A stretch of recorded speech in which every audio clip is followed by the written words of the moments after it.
Caminar por aquí nos llena de orgullo, nos llena de satisfacción plena, nos deja tranquilos, porque sabemos que en estos pasillos, en estas oficinas, nace cada día el nuevo país. Sabemos que aquí se trabaja para nosotros, se organiza, se transparenta. Aquí se ha logrado poner una nueva cara a nuestro país. En estos pasillos renace la esperanza, porque dentro de estas paredes se trabaja en serio. Son horas enteras de dedicación para planificar un nuevo país.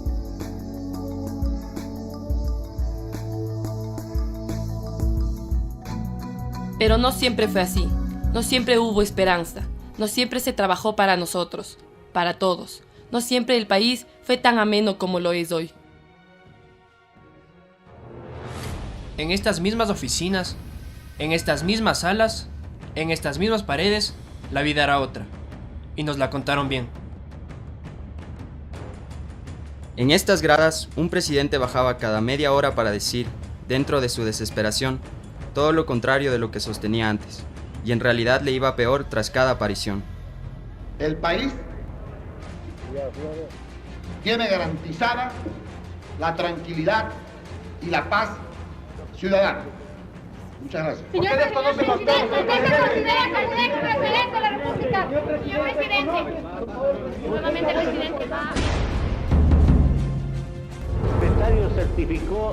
Ocurría en el mismo día en que aquel presidente fue declarado loco por un Congreso que no tuvo legisladores, sino psiquiatras. El señor presidente no está en condiciones de gobernar la nación porque no tiene estabilidad emocional. Ha sido declarada vacante la presidencia de la República.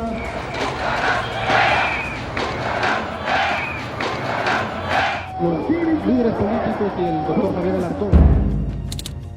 Se aprovechó un carnaval que terminó mojando a millones de ecuatorianos. La policía va a proceder a responder. Chefitero de la policía. Los ampalos siguen. Camaradas, les pedimos por favor que la policía no siga echando gases. Se contrató una camioneta donde subieron todos. Nos dicen que la salida de ese presidente no se dio precisamente por la misma puerta por donde ingresó cuando ganó las elecciones. Cuentan que una mañana de febrero quienes estaban en la Plaza Grande, vieron sacar costales llenos que ingresaban a vehículos sin placas. Y cercanos colaboradores del presidente de la República han salido entre estos, que se han confirmado ya, la hermana del presidente Bucaram, abogada Elsa Bucaram, Andrés. Mientras, en el Congreso, un grupo de políticos se hacían de la presidencia de la República. Se va a poner fin a 6 oprobiosos meses. Casi a finales de la década de los 90. Gracias. Documentos, textos, la prensa nacional, todos nos acercan a esta realidad, la realidad que vivieron nuestros padres, la realidad que no conocíamos. No, pero este no fue el que estuvo preso. Qué pillo, fue presidente. Ese presidente que nos gobernó cuando ni siquiera íbamos a la escuela, dejó el gobierno y fue a la cárcel. Un solo voto en el Congreso y quedó como presidente de la República. Abarcó a todos siendo tan solo uno. Que el presidente de los ecuatorianos, elegido por el Congreso Nacional, desaloje al invasor y los concesioneros en esta misma tarde. Estábamos en la década perdida. Nacimos en los 90, cuando no hubo oportunidades, cuando lo de todos era para pocos. Abdalá Bucaram abandona el país en las primeras horas de la tarde.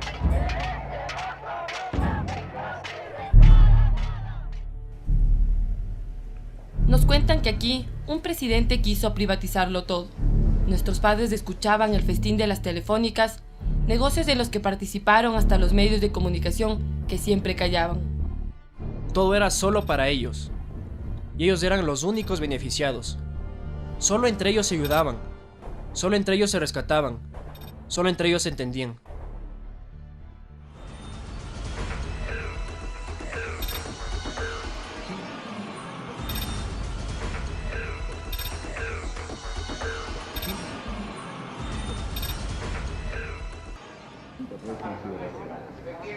Y fueron tan descarados que armaron sus propias leyes y hasta sus propias constituciones.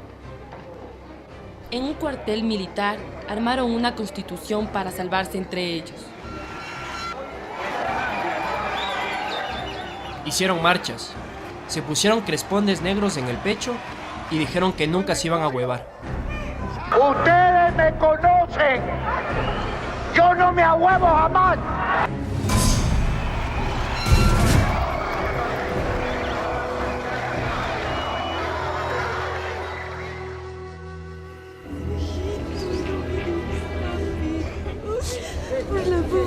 Y terminaron con todos nosotros. Lograron separar a nuestras familias. 3 millones de nosotros se fueron.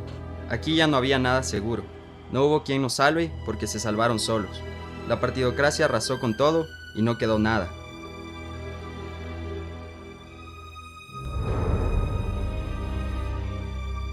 Recorriendo este salón los reconocemos. Reconocemos a ese presidente que cambió la moneda. Lo reconocemos. Jura usted por su honor reconstruir física y moralmente el país, anteponiendo los intereses nacionales a los particulares de cualquier persona, grupo, ciudad o región. Sí, juro.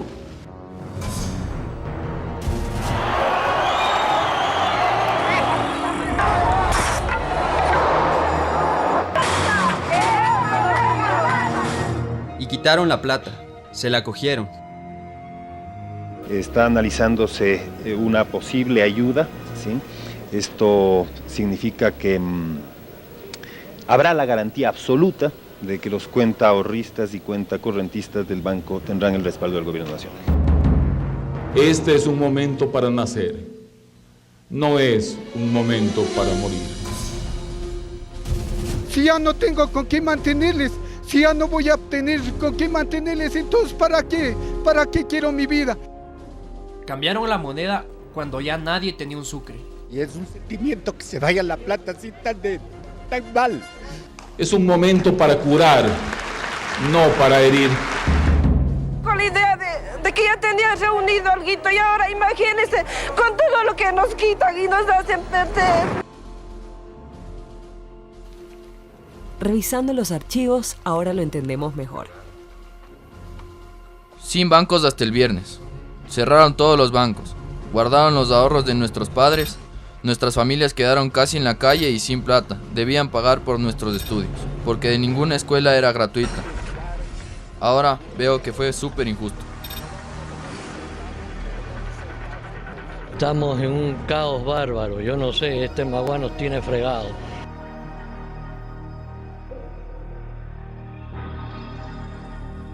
Nos dicen que ese presidente se rodeó de banqueros y su compromiso hacia ellos fue tan grande que fue a los únicos que salvó.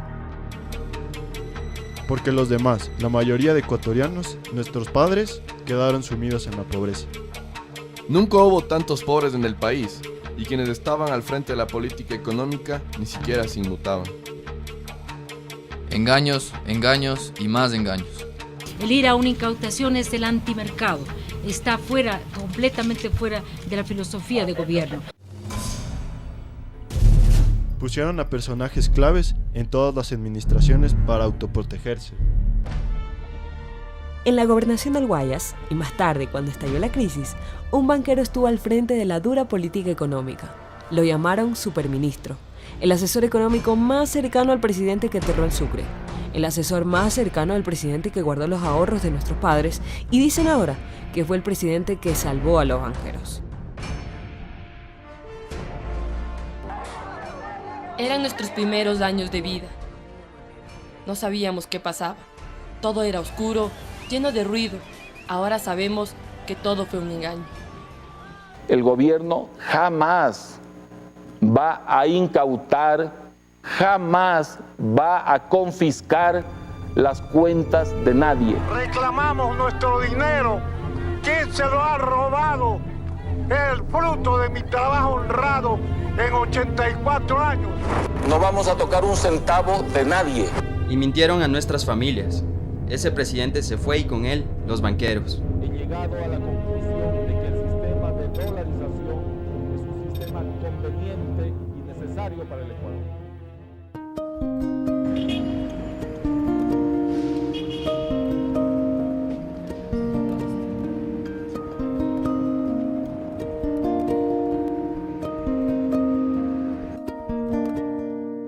Muchas leyes para pocos y pocas leyes para muchos.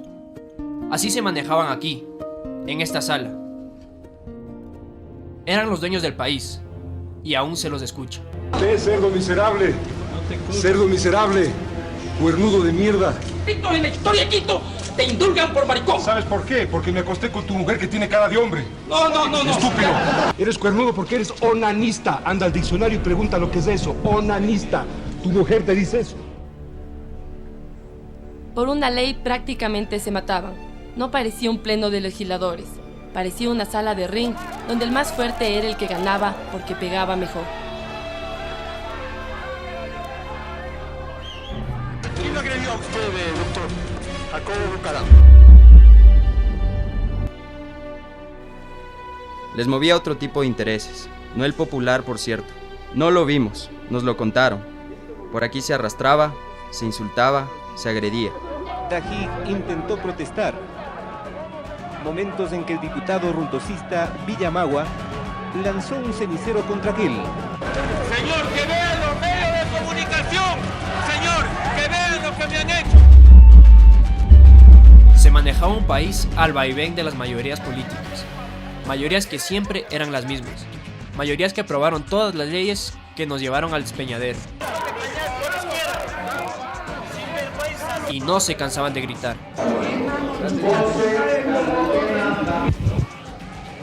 Ven para mearte, insecto, hijo de puta. No puedo pegarte, tengo que mearte. Ven para mearte, hijo de puta, maricón. Rata.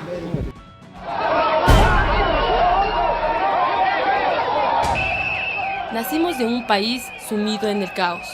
En un país donde con rapidez debíamos aprender los nombres de los presidentes porque hubo muchos y nos era difícil saber quién era qué.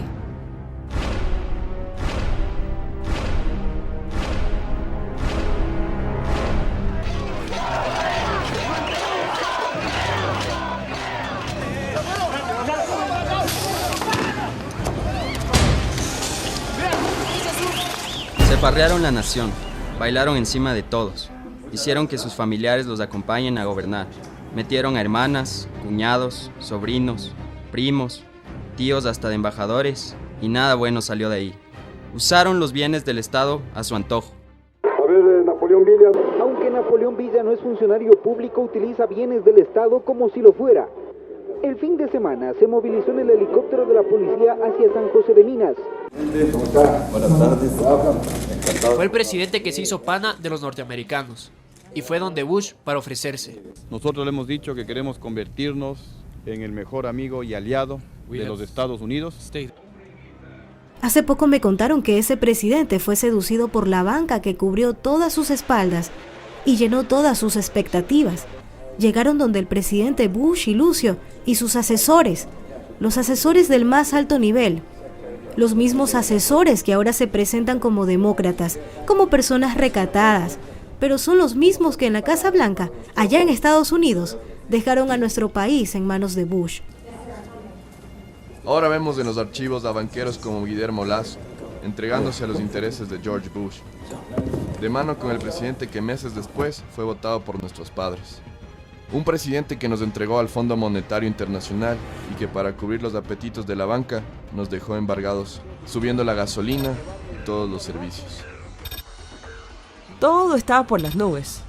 Nuestras madres debieron aprender a multiplicar súper bien, porque como se decía en mi casa, no había sueldo que avance.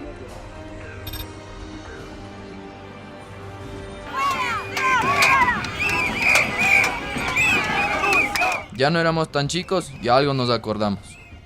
Nos acordamos que nuestros padres se cansaron del engaño y de la burla y salieron a las calles.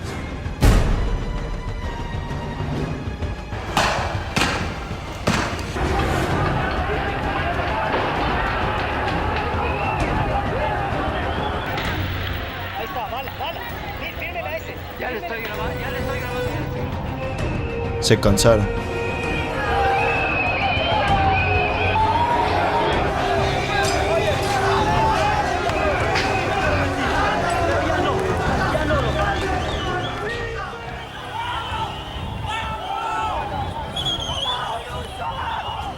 Y votaron a aquel presidente que nunca murió en el intento de cambiar el país, porque nunca lo intentó. Y juro, una vez más, ante ustedes, pueblo de mi patria, que jamás los voy a defraudar. O cambiamos al Ecuador, o morimos en el intento. Fue otro engaño de los mismos. Se disfrazó de progresista para gobernar con la derecha y el populismo. Así era este país, ingobernable, todo un desastre, hasta la primera mitad de la década del 2000. El presidente que engañó a nuestros padres y a nuestros hermanos huyó.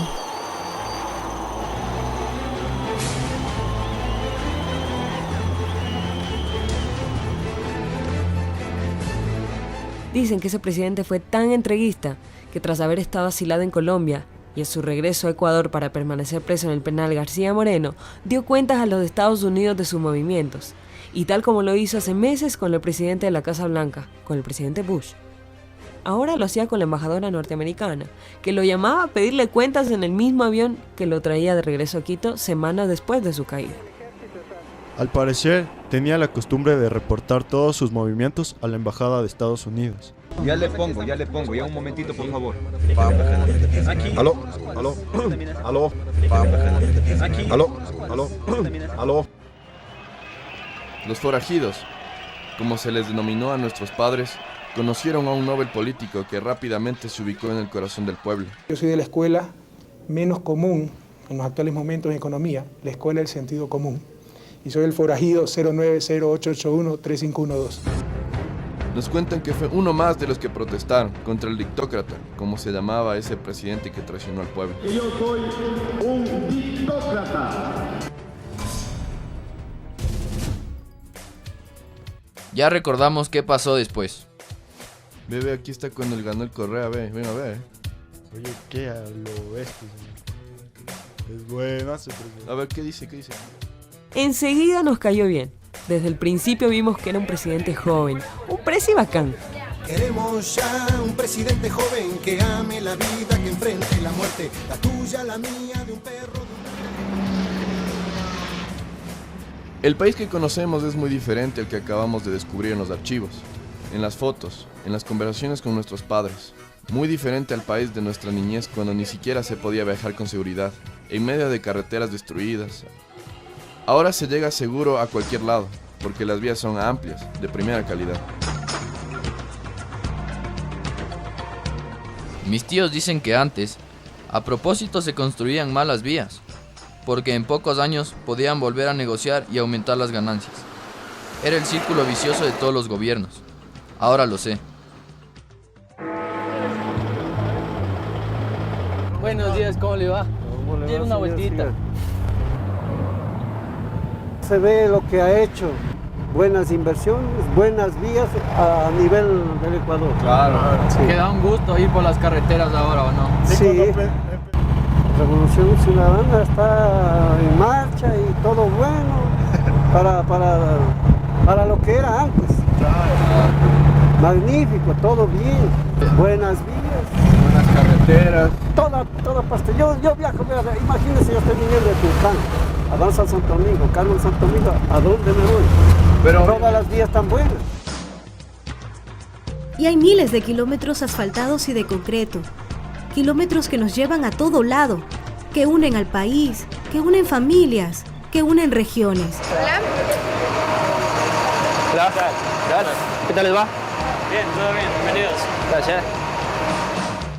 En la costa el invierno ya no parece ser un problema, porque las carreteras son duras, compactas, vías de calidad para que nuestros primos puedan sacar sus productos al campo, para que sus animalitos puedan ser comercializados en los grandes mercados de las grandes ciudades. No entiendo por qué antes no fue así. No entiendo un por qué si veo que ha sido fácil hacerlo, solo se necesita trabajo y honestidad. Tan solo eso. Aunque eso que parece muy básico y simple nos dicen que nunca hubo.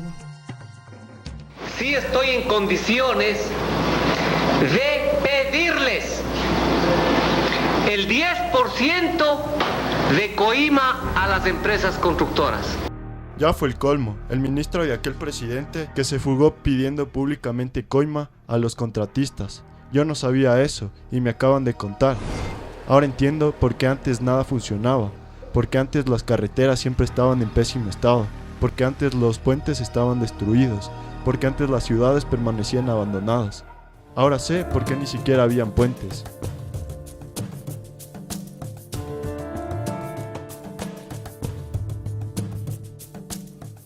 Ahora sé que ciudades como Bahía, sin el cambio que viabilizó la Revolución Ciudadana, jamás iban a salir del subdesarrollo. Nosotros como manavitas y yo como oriundo, hijo de Bahía de Caracas, me siento muy orgulloso de tener esta grandiosa obra que nos beneficia a todos los manavitas y a todos los ecuatorianos. Y me gusta ir a Bahía de Caracas, una ciudad que ha cambiado, una ciudad que pese a que fue una especie de sede presidencial en tiempos de los neoliberales, poco avanzó. Me dicen que servía solamente para que unos cuantos ministros vayan a broncearse, porque a nadie se le ocurrió jamás escuchar las necesidades de los habitantes, necesidades que se resumían en una sola obra, el puente.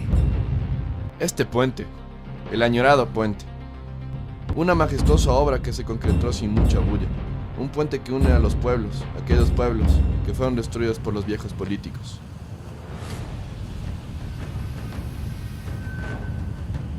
Era el viejo país y ahora lo sé. El país de las gabarras, de las demoras, el país de la partidocracia.